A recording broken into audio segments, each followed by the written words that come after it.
Apart from these major steel plants, there are more than 206 units located in different parts of the country. अब ये तो जो है major steel plants हैं, लेकिन इसके अलावा 206 यूनिट ऐसे हैं जो कि कंट्री के अलग अलग हिस्सों में मौजूद हैं. Most of these use scrap iron as their main raw material and process it in electric furnaces.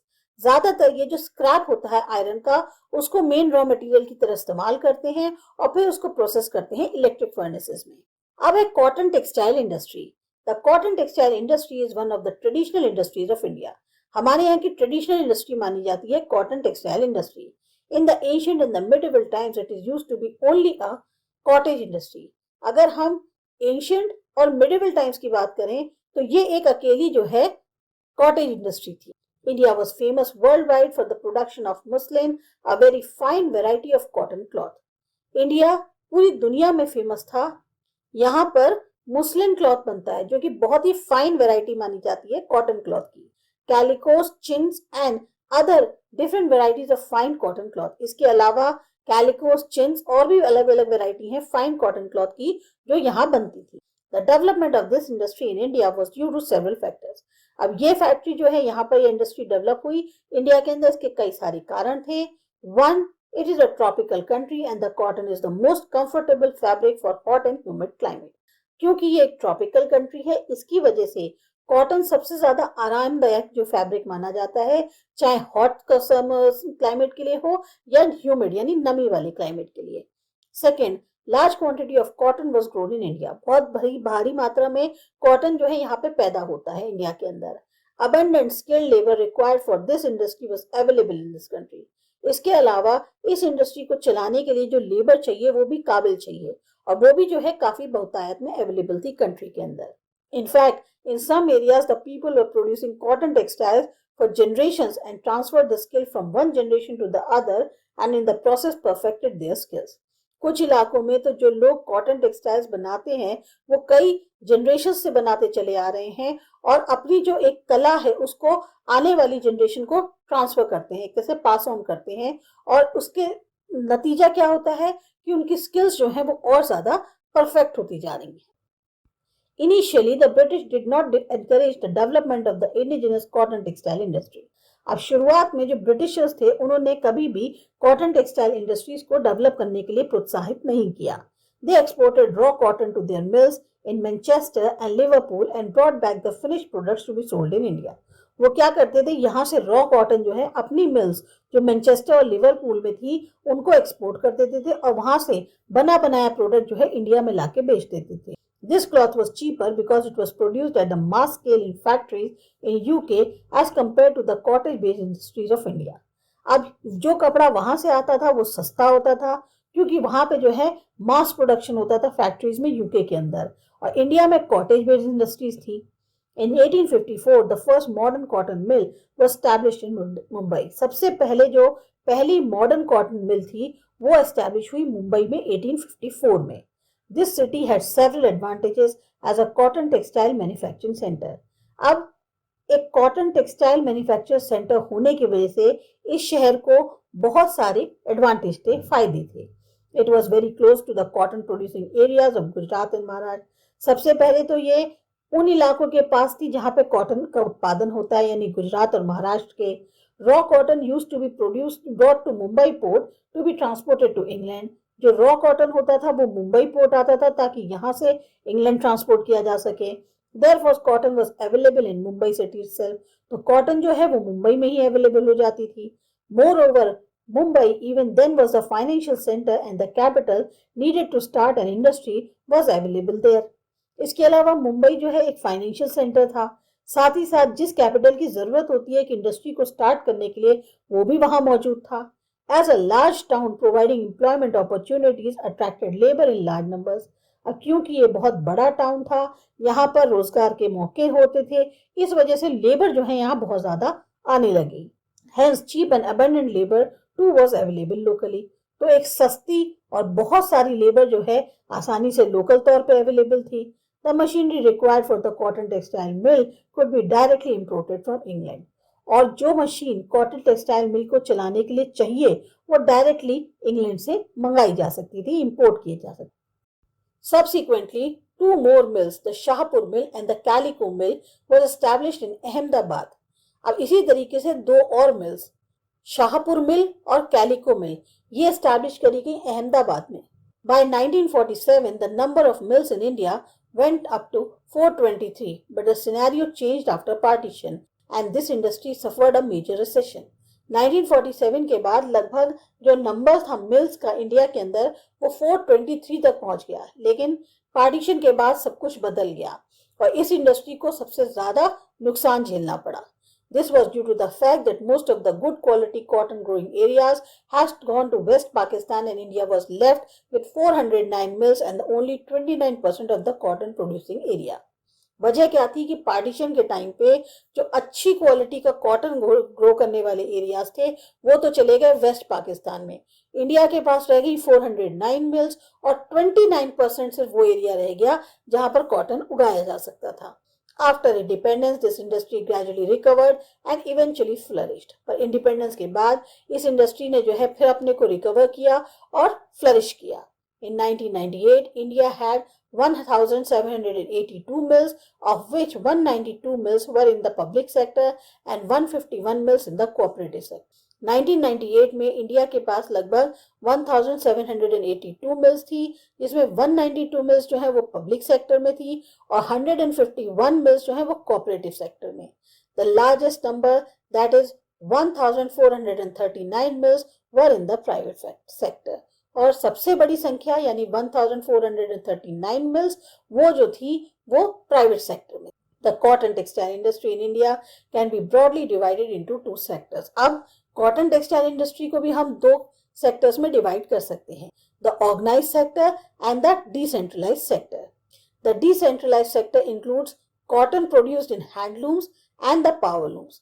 Decentralised sectors में वो आते हैं, वो क्लॉथ को हम इंक्लूड कर सकते हैं जिसका उत्पादन हैंडलूम में हो रहा हो और पावरलूम्स में यानी खादी भी इसमें शामिल है. The production of the organized sector has drastically fallen from 81% in the mid-20th century to only about 6% in 2000. जो ऑर्गेनाइज्ड सेक्टर में उत्पादन था वो काफी उसमें कमी आई. 81% होता था मिड 20th सेंचुरी में, जो कि अब सिर्फ 6% रह गया है 2000 तक आते आते. At present, the power looms on the decentralized sector produce more than 59% and the handloom sector produced about 19% of all the cotton cloth produced in the country. आज की डेट में जो पावर लूम्स हैं डिसेंट्रलाइज सेक्टर में वो 59% से ज्यादा और हैंडलूम सेक्टर जो है वो लगभग 19% जो है कॉटन क्लॉथ प्रोड्यूस करते हैं पूरी कंट्री के अंदर. Cotton is a pure raw material which does not lose weight in the manufacturing process. अब कॉटन जो है एक पूरी तरह से प्योर रॉ मटेरियल है जिसका वेट नहीं कम होता है मैन्युफैक्चरिंग प्रोसेस में. So other factors like power to drive the looms, labour, capital और मार्केट में determine the location of industry. तो और जो फैक्टर्स हैं जैसे पावर चाहिए लूम्स को चलाने के लिए, लेबर हो गई, कैपिटल हो गई, मार्केट जो है, ये इसकी वजह से मेन इंडस्ट्री की लोकेशन जो है वो बनती है. At present the trend is to locate an industry at or close to the markets as it is the market that decides what kind of cloth is to be produced. आज की date में trend ये है कि industry जो है वो market के जो है आसपास हो तो ज्यादा अच्छा है, क्योंकि मार्केट ही जो है डिसाइड करता है कि किस तरीके का कपड़ा बनना है. Also, the market for the finished products is extremely variable. Therefore, it becomes important to locate the mills close to the market. अब मार्केट जो फिनिश्ड प्रोडक्ट्स का है वो भी बहुत अलग अलग है, इसलिए बहुत जरूरी हो जाता है कि मिल्स जो है वो मार्केट के आसपास हो. After the first mills were set up in Mumbai and Ahmedabad in the second half of the 19th century, the cotton textile industry expanded very rapidly. अब जब पहली मिल का गठन हुआ था मुंबई और अहमदाबाद में सेकेंड हाफ में 19th सेंचुरी के, कॉटन टेक्सटाइल इंडस्ट्री बहुत तेजी से ग्रो करी. The number of units increase dramatically. जल्दी जल्दी जो है बहुत सारी कॉटन मिल्स खुलने लग गई. The Swadeshi movement gave a major impetus to the industry as there was a call for boycotting all British-made goods in favor of the Indian goods. जो स्वदेशी आंदोलन हुआ था उसने बहुत बड़ा इसको एक बूम दिया इंडस्ट्री को, क्योंकि सब उस टाइम पे ब्रिटिश के बनाए हुए जितने भी गुड्स थे उनका बहिष्कार कर रहे थे ताकि इंडियन गुड्स का इस्तेमाल हो सके. After 1921, With the development of the railway network, other cotton textile centers expanded rapidly. अब जब 1921 के बाद रेलवे नेटवर्क का डेवलपमेंट हो गया तो और टेक्सटाइल सेंटर्स भी तेजी से बढ़ने लगे. In southern India mills were set up at Coimbatore, Madurai and Bangalore. Southern India में भी जो है मिल्स का गठन हो गया, मतलब मिल्स जो है बना दी गई कोयम्बटूर में, मदुरई में, बेंगलोर में. In central India Nagpur, Indore, Sholapur and Vadodara become cotton textile centre. इसी तरह से सेंट्रल इंडिया में नागपुर, इंदौर, सोलापुर और वडोदरा जो हैं ये मेन कॉटन टेक्सटाइल सेंटर्स बन गए. Cotton textile mills were set up at Kanpur based on local investment. इसी तरह से कॉटन टेक्सटाइल मिल्स जो है वो कानपुर में बनी, उनको सेटअप किया गया और ये लोकल इन्वेस्टमेंट पर बेस्ड थी. Mills were also set up at Kolkata due to its port facilities. इसी तरह से मिल्स जो है सेटअप करी गई कोलकाता में क्योंकि वहां पर पोर्ट की फैसिलिटी अवेलेबल थी. The development of hydroelectricity also favored the location of cotton textile mills away from the cotton producing areas. इसी तरह से हाइड्रोइलेक्ट्रिसिटी जो है उसके डेवलपमेंट ने भी काफ़ी मदद करी जो कॉटन टेक्सटाइल मिल्स की लोकेशन थी, खासतौर से कॉटन प्रोड्यूसिंग एरिया से जो काफ़ी दूर थी. The rapid development of this industry in Tamil Nadu is the result of the abundant availability of the hydel power for the mills. जो बहुत तेजी से डेवलपमेंट हुआ इस इंडस्ट्री का तमिलनाडु के अंदर, उसी का नतीजा है कि बहुत ज़्यादा मात्रा में हाइडल पावर जो है वो अवेलेबल कराई गई मिल्स के लिए. Lower labour cost at the centres like Ujjain, Bharuch, Agra, Hathras, Coimbatore and Tirunelveli also caused industries to be located away from the cotton producing areas. इसी तरह से जो सस्ती लेबर होती है उसके कारण जो सेंटर्स थे यानी कि उज्जैन, भरूच, आगरा, हाथरस, कोयम्बटूर और तिरुनेलवेली, इन्होंने भी जो है इंडस्ट्रीज जो है सेटअप तो हो गई लेकिन जो कॉटन प्रोड्यूसिंग एरियाज थे उससे काफी दूर थी. Thus, the cotton textile industry is located in almost every state in India where one or more of the locational factors have been favorable. तो जो कॉटन टेक्सटाइल इंडस्ट्री है वो ज़्यादातर आपको हर स्टेट के अंदर मिलेगी इंडिया के, जहाँ कोई ना कोई जो उसको फैक्टर्स फेवरेबल हैं उसके लिए वो अवेलेबल हैं. The importance of raw material has given way to market or to a cheap labour local labour force or it may be the availability of power. जो इम्पोर्टेंस है रॉ मटेरियल्स की उसने जो है एक तरह से रास्ता दिया मार्केट को, साथ ही साथ चीप लोकल लेबर फोर्स को और अवेलेबिलिटी ऑफ पावर, कुछ भी हम इनमें से कह सकते हैं जिसकी वजह से कॉटन टेक्सटाइल इंडस्ट्री जो है वो हर स्टेट में मौजूद है. Presently the major sectors of the cotton textile industry are Ahmedabad, Bhiwandi, Solapur, Kolhapur, Nagpur, Indore and Ujjain. ये मेन कॉटन टेक्सटाइल इंडस्ट्रीज के जगह हैं. All these centers are the traditional centers and are located close to the cotton producing regions. ये ज़्यादातर वो centres हैं जो traditional centres माने जाते हैं और ये उस लोकेशन पे हैं जहां आसपास कॉटन उगती है. Maharashtra, Gujarat and Tamil Nadu are the leading cotton producing states. अब महाराष्ट्र, गुजरात और तमिलनाडु में सबसे ज़्यादा कॉटन उत्पादन होता है. West Bengal, Uttar Pradesh, Karnataka and Punjab are the other important cotton textile producers. इसी तरह से वेस्ट बंगाल, उत्तर प्रदेश, कर्नाटक और पंजाब भी कॉटन टेक्सटाइल प्रोड्यूसर्स माने जाते हैं. Tamil Nadu has the largest number of mills and most of them produce yarn rather than cloth. Tamil Nadu में भी जो है बहुत सारी मिल्स हैं और ज्यादातर उनमें जो है धागा बनता है बजाय कपड़े के. Coimbatore has emerged as the most important centre with nearly half the mills located there. Coimbatore सबसे इंपॉर्टेंट सेंटर है क्योंकि वहां पर आधे से ज्यादा मिल्स लोकेटेड हैं. Chennai, Madurai, Tirunelveli, Tuticorin, Thanjavur, Ramanathapuram and Salem are the other important centres. ये इसके अलावा और इम्पोर्टेंट सेंटर्स हैं. In Karnataka the cotton textile industry has developed in the cotton producing areas in the north eastern part of the state. अब कर्नाटक के अंदर जो कॉटन टेक्सटाइल इंडस्ट्री है वो उन इलाकों में डेवलप हुई है जहां कॉटन प्रोड्यूस होता है, खासतौर से नॉर्थ ईस्टर्न पार्ट जो है स्टेट का वहां पे. Davangere, Hubli, Bellary, Mysore and Bangalore are important centres. यहाँ पर ये सारे इम्पोर्टेंट सेंटर्स माने जाते हैं. In Andhra Pradesh the cotton textile industry is located in the cotton producing Telangana region where most of the mills are spinning mills producing yarn.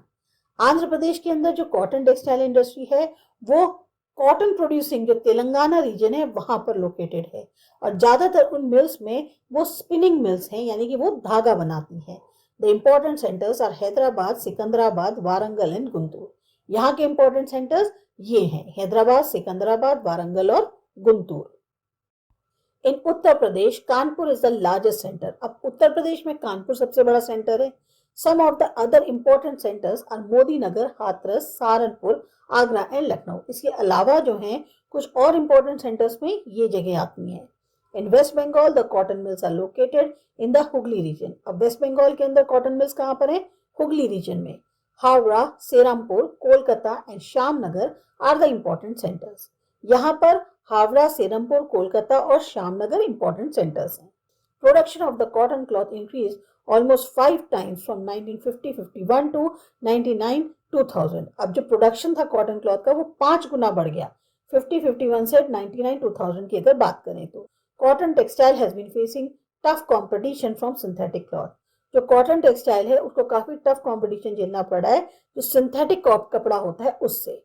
What are the other problems of cotton textile industries in India? अब और क्या समस्याएं हैं जो cotton textile industry को झेलनी पड़ती है इंडिया के अंदर। फिर आता है sugar industry. The sugar industry is the second most important agro based industry in the country. दूसरे नंबर पे आती है शुगर इंडस्ट्री जो कि बहुत ही महत्वपूर्ण एग्रो बेस्ड इंडस्ट्री मानी गई है। India is the largest producer of both sugar cane and cane sugar and contributes about 8% of the total sugar production in the world. India सबसे बड़ा प्रोड्यूसर है दोनों का ही, शुगर केन का भी और केन शुगर का भी, और लगभग 8% इसका योगदान है जो टोटल शुगर प्रोडक्शन होता है पूरी दुनिया में। बिसाइड्स खांडसारी एंड गुड़ और jaggery are also prepared from sugar cane. इसके अलावा जो शुगर केन है उससे खांडसारी या गुड़ और जैगरी भी बनते हैं। This industry provides employment for more than 4 lakh persons directly and a large number of farmers indirectly. तो इस इंडस्ट्री में जो रोजगार दे रही है वो लगभग 4 लाख इंसानों को देती है सीधे तौर पे, और बहुत ही ज्यादा मात्रा में जो किसान है उनको इनडायरेक्ट तरीके से। Sugar industry is a seasonal industry because of the seasonality of raw materials. अब शुगर इंडस्ट्री जो है सीजनल इंडस्ट्री मानी गई है क्योंकि जो इसके रॉ मटेरियल्स हैं वो सीजनल है। Development of the industry on modern lines date back to 1903 when a sugar mill was started in Bihar. इस इंडस्ट्री का डेवलपमेंट जो आज की डेट में है इसको अगर हम देखें तो इसकी शुरुआत हुई थी 1903 में, जब जो शुगर मिल है उसकी शुरुआत हुई बिहार के अंदर। Subsequently, sugar mills were started in other parts of the Bihar and Uttar Pradesh. धीरे धीरे क्या हुआ कि शुगर मिल जो है वो बिहार और उत्तर प्रदेश के अलग अलग हिस्सों में सेटअप होने लगी। In 1950-51, 139 factories were in operation, producing 11.34 lakh tons of sugar. 50-51 के टाइम पर 139 फैक्ट्रीज थी जो कि लगभग 11.34 लाख टन शुगर प्रोड्यूस कर रही थी। The number of sugar factories rose to 506 and the production to 176.99 lakh tons in 2001. अब यही जो शुगर फैक्ट्रीज की संख्या है वो 506 हो गई, प्रोडक्शन जो है 176.99 लाख टन्स हो गया 2001 तक आते आते।